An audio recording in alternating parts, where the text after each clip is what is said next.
Algumas alergias podem ter relação com as emoções?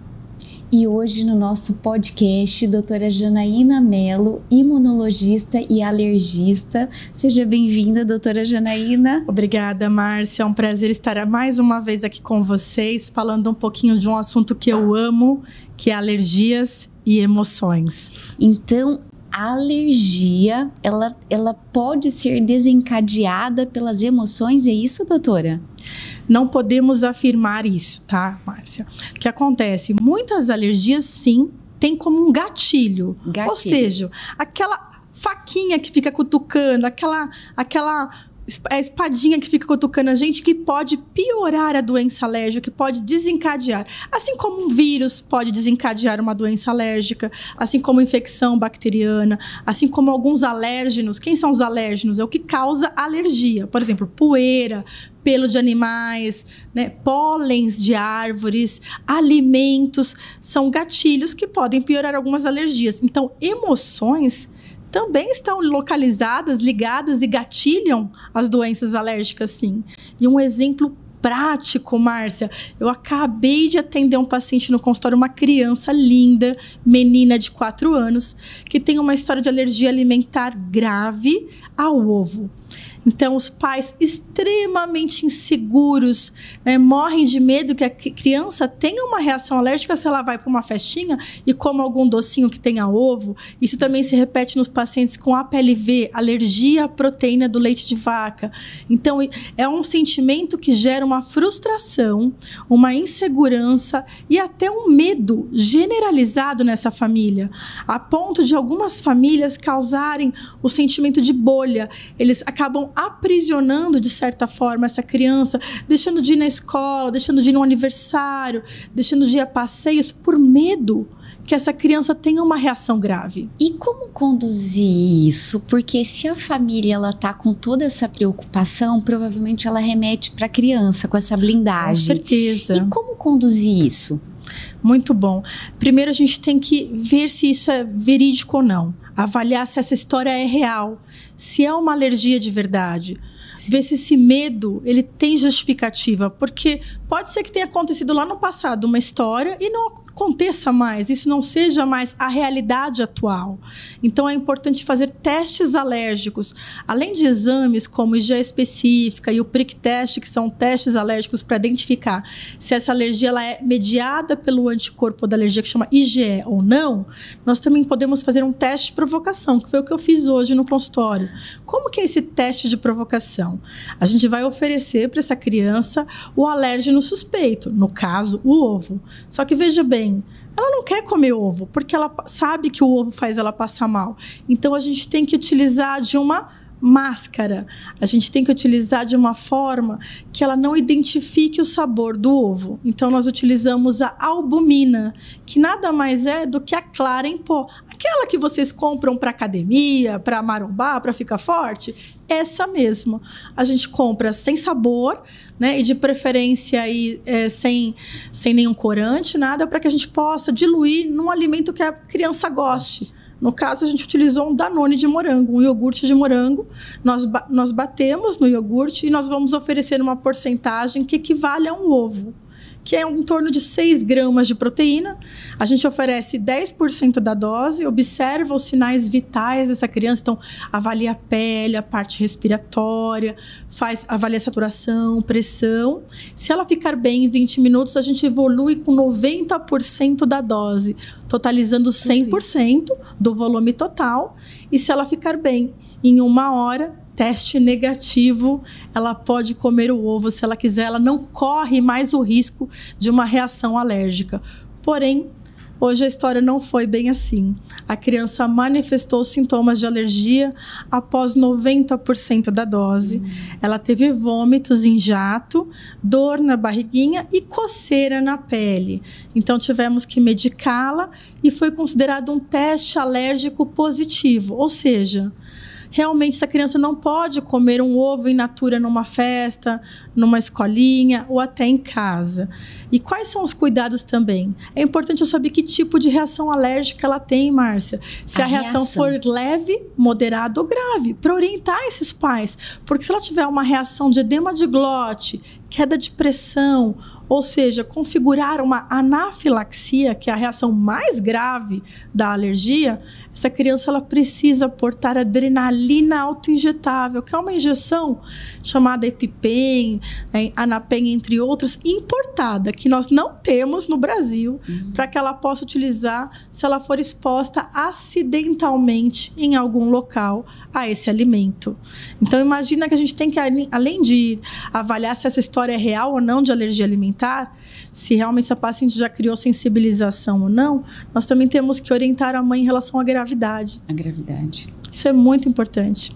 E como essa mãe vai trabalhar melhor essa criança? Então, ele já fez o teste com ovo, por exemplo. Então, ele deu positivo, então ele vai ter que tomar todos os cuidados. E aí você mostrou a severidade da alergia dessa criança específica. Ela saiu com um relatório, né, de se tiver crise, o que tomar, que é o plano de emergência. Então, toda criança com alergia grave, seja ela alimentar, seja uma alergia a alimentos, seja alergia a medicamentos, ela tem que ter um plano de emergência com ela. Saber, se eu tiver tosse, o que eu faço? Se eu tiver vômitos, o que eu tomo? Se eu desmaiar, o que acontece? O que eu faço? Então, todos os passos de medicamentos com doses, com telefones aonde chamar, a quem chamar, quando que vai para o pronto-socorro ou não. Então, isso ela recebeu hoje o plano de emergência. E ela leva esse protocolo na escola? Ela deixa um na escola e fica um em casa. Eu sempre peço para que eles emplastifiquem e criem uma bolsinha vermelha chamada Kit Help. O que é o Kit Help? É o kit de urgência e emergência dessa criança.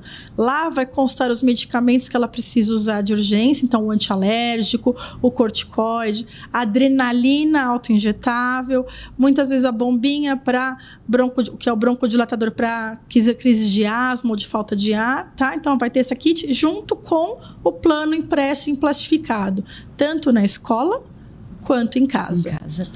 E para essa criança, vamos colocar o lado contrário, né? Se ela negativou, para desconstruir essa imagem para a família e para a criança.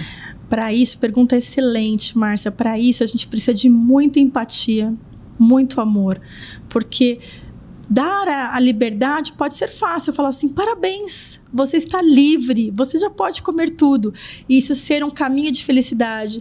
Mas talvez a criança e a família que já viveu tantos anos nessa exclusão, o pânico e o medo podem dominar essa família.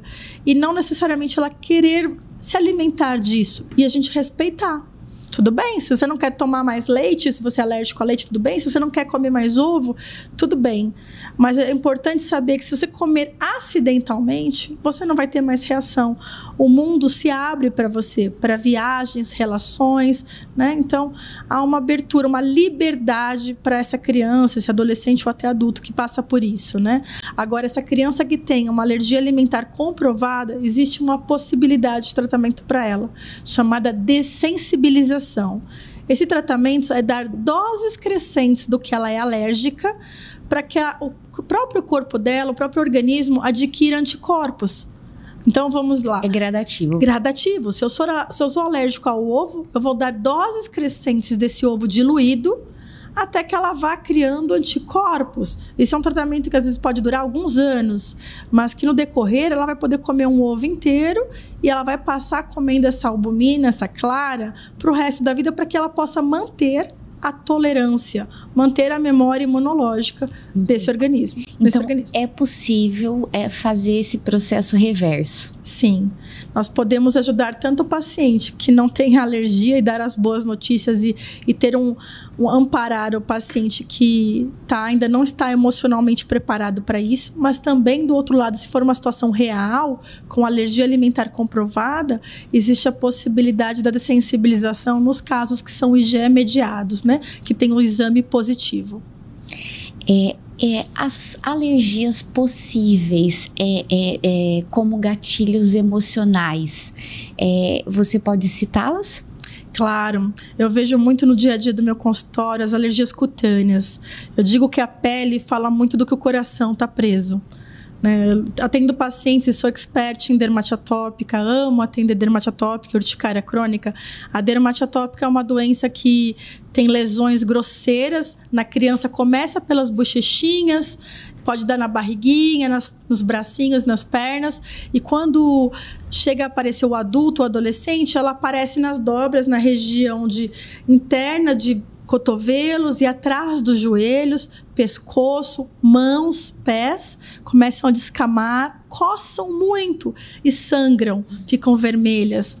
Então, é uma doença que muitas vezes impede ela de ir numa escola ou de passear, de ter um namorado. É uma doença que limita pela estética, limita muito pela coceira, porque coça o dia inteiro. Muitos pacientes referem, existem pesquisas que mostram que 80% referem piora da coceira do que até do eczema, que é da lesão.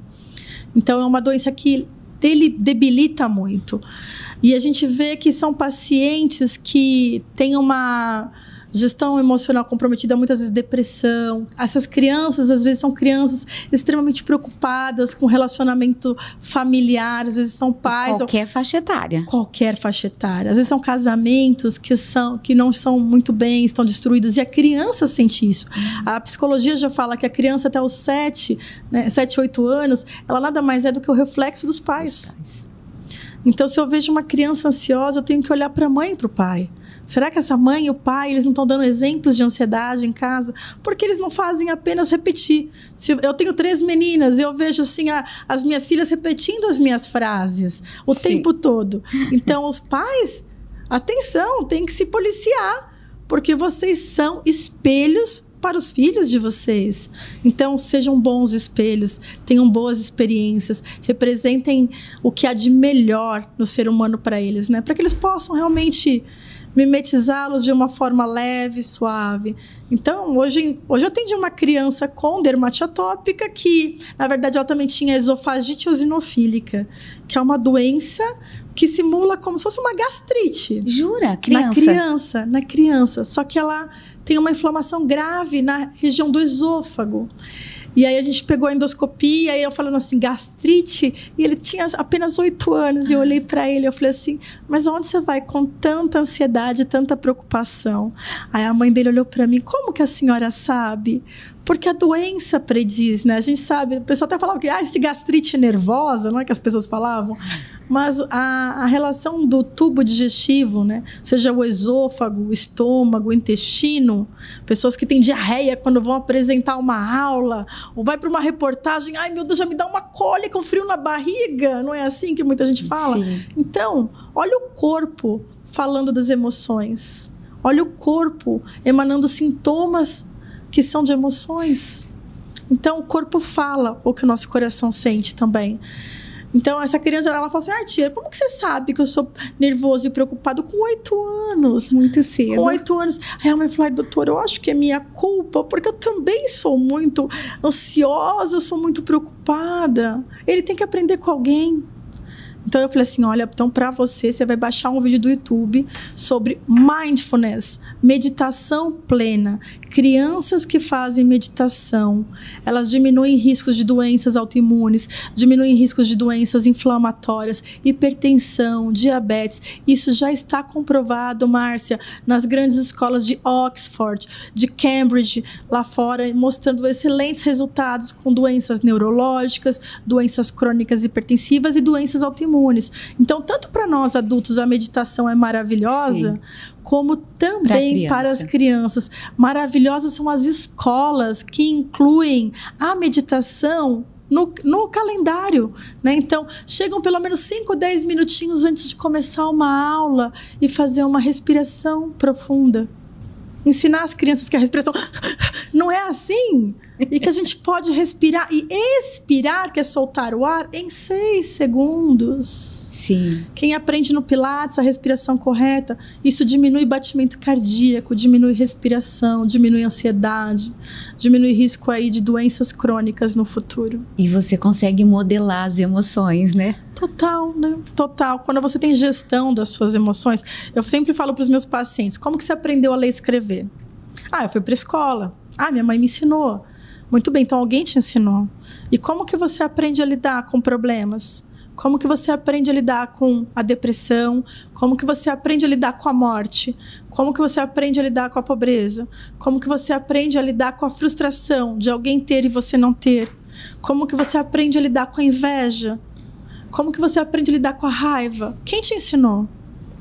Quem te ensina? Precisa buscar ajuda. Ou de um especialista, da mãe, dos pais. Muitas vezes a vida vai ensinando. E não é a melhor forma. Porque muitas vezes a vida não ensina de uma forma leve. Tá? Mas sim, temos as terapeutas, as psicólogas que nós podemos pedir ajuda, temos pais que estudam muito. Eu sou uma mãe que eu amo estudar inteligência emocional. Já levei minhas filhas para fazerem cursos de gestão emocional, aplico isso em casa porque eu sei que eu estou aplicando a boa semente para prevenir elas de doenças futuras. As nossas emoções estão na porta da geladeira, doutora. Que lindo! A Lívia, ela sabe escolher como é que ela tá, das emoções dela, o que tá surgindo no dia, ela coloca lá na geladeira e ela fica de olho para saber se a gente tá atenta às emoções dela. Eu levei minha filha recentemente na nutricionista e ela falou assim, olha, você tá com fome aqui ou na barriga? Pontua pra mim. E aí eu sempre pergunto pra ela, falei, e aí filha, assim, mamãe, eu quero comer. Aonde tá sua fome? Ponta pra mim. Aí ela para, se analisa. Ai, tá aqui, mamãe. Falei, então vamos tomar uma água, vamos respirar e coloca pra fora, nomeia o que tá te angustiando. Nomeia o que tá dentro aí do seu coração. Coloca pra fora. Porque quando a gente identifica o problema, é a mesma coisa de uma doença. Quando você não sabe o que você tem, não gera um medo? Sim, uma desconfiança, um pânico, uma dúvida, um desconforto. Agora, quando alguém fala, olha, você tem asma. Tá, o que é isso? Aí você explica, a asma é uma doença crônica que tem tratamento e que você vai ficar bem. É só tratar. Ai, tudo bem. Que alívio. Que alívio. Agora eu entendi. Eu tenho uma doença chamada asma e que tem tratamento. Eu tenho pacientes que me procuraram por conta de inchaço de boca e eles queriam saber, doutor, o que é isso? Eu preciso de um nome. Olha como o paciente me expressou. Eu preciso de um nome para o que eu tenho. Para eu falar, eu tenho isso. Sim. E realmente... As emoções funcionam da mesma forma. Da mesma forma. Eu somente fiz os exames de alergia nessa paciente. Eu falei, realmente, você tem um angioedema, que é um edema de subcutâneo, incha a sua boca por uma questão alérgica, por isso, por isso, por isso. E a gente vai fazer vacina, imunoterapia, tem tratamento para isso. E ela, agora eu já sei o que eu tenho. Então, o medo, a ansiedade vai embora. Quando você conhece onde você está, quando você conhece o que você tem, você não pisa mais num terreno baldio, inseguro. Ou seja, você assume o autocontrole, você assume. Com conhecimento. Com conhecimento. Então, o pior momento na medicina é quando a gente não sabe, quando a gente desconhece. Sim. Quando um paciente chega para mim e fala, já passei em vários profissionais e eu não sei o que eu tenho, eles não sabem o que eu tenho, eu vejo no olhar dele a aflição, a insegurança, o desespero. Imagina. Por um diagnóstico. E muitas vezes, talvez a gente não ache o diagnóstico preciso naquele momento, porque talvez seja algo que já passou. Mas a forma que você acolhe esse paciente, a empatia que você tem, isso abraça e cura. E cura. Então, muitas vezes você chega e fala assim, olha, eu não sei o que você teve, mas eu sei que hoje você não tem mais isso. Eu sei que hoje são outras histórias. E eu sei que eu estou aqui para você. Se tiver alguma coisa, você pode contar comigo. Que alívio. Uau. Nossa. A gente tem alguém para pedir socorro, né? E olha, foi incrível. Olha só como passou rápido o nosso bate-papo. Doutora Janaína, foi incrível. Esse assunto, ele realmente traz a relevância, né, de administrar as emoções, se olhar um pouco no espelho, né, enxergar o que tem por trás. E hoje tem ferramentas para socorrer tudo, né? Então, por que não buscar ajuda de um especialista? Com certeza. Não vamos pensar só no mês de setembro, que é o mês das emoções, né? O mês realmente que a gente olha para esse lado, o amarelo, com essa proposta, mas a gente tem que pensar o ano inteiro em controlar as nossas emoções, em aprender e identificá-las. Eu falo que o autoconhecimento, você saber o que você é, quem você é, o que você quer, onde você deseja chegar, vai ser suficiente para essa estrada ficar mais leve. Mais leve, tem razão. Obrigada pela sua disponibilidade, pelo seu tempo, pelo conhecimento. Obrigada, Márcia. Obrigada a vocês do CPCast. Foi um prazer estar aqui. Obrigada. E este é o CPCast para você.